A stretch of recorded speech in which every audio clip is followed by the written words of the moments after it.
నందమూరి నరసింహం బాలకృష్ణ తనయుడు మోక్షజ్ఞ హీరోగా ఎంట్రీ ఇవ్వబోతున్నారన్న సంగతి తెలిసిందే. కుమారుడి ఎంట్రీ గురించి గతంలోనే బాలకృష్ణ క్లారిటీ ఇచ్చారు. ఆయన నటించిన సూపర్ హిట్ చిత్రం ఆదిత్య 369 కు సీక్వెల్ తీయబోతున్నట్లు, అందులో మోక్షజ్ఞ హీరోగా నటించబోతున్నట్లు ప్రకటించారు. ఆ సినిమాకి తానే స్వయంగా దర్శకత్వం కూడా వహిస్తానని చెప్పారు.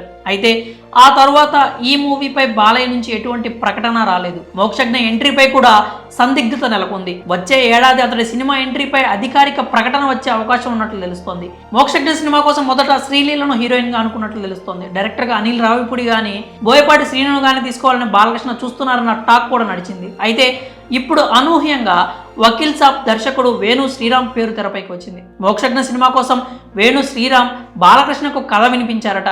బాలయ్యకు కథ నచ్చడంతో ఓకే కూడా చెప్పారట. ఈ మొత్తం కథలో పవన్ కళ్యాణ్ కీలకంగా వ్యవహరించారని టాక్. బాలయ్యకు వేణు శ్రీరామ్ పేరును పవన్ కళ్యాణ్ చెప్పారట. అతడిలో చాలా టాలెంట్ ఉందని, చాలా కంఫర్ట్ గా పని చేసుకోవచ్చని చెప్పారట.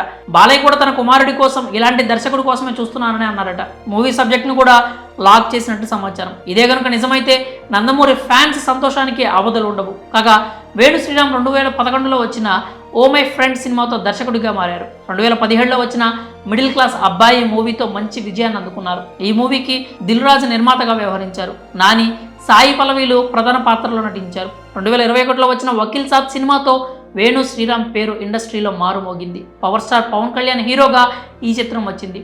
వకీల్ సాబ్ షూటింగ్ టైంలోనే పవన్ కు వేణుకు మంచి ర్యాప్ ఏర్పడింది. వకీల్ సాబ్ తర్వాత ఆయన ఏ సినిమా చేయలేదు. దాదాపు 2 ఏళ్లు గడుస్తోంది. ఏ మూవీని ప్రకటించలేదు. వేణు దర్శకత్వం వహించిన మిడిల్ క్లాస్ అబ్బాయి హిందీలో రీమేక్ అయింది. నికమ్మ పేరిట 2021లో విడుదలైంది. మరి నందమూరి నరసింహం బాలకృష్ణ తనయుడు మోక్షజ్ఞ, వకీల్ సాబ్ ఫేమ్ వేణు కాంబోలో సినిమా వస్తే ఎలా ఉంటుంది? మీ అభిప్రాయాలు ఏంటో కామెంట్స్ రూపంలో తెలియజేయండి.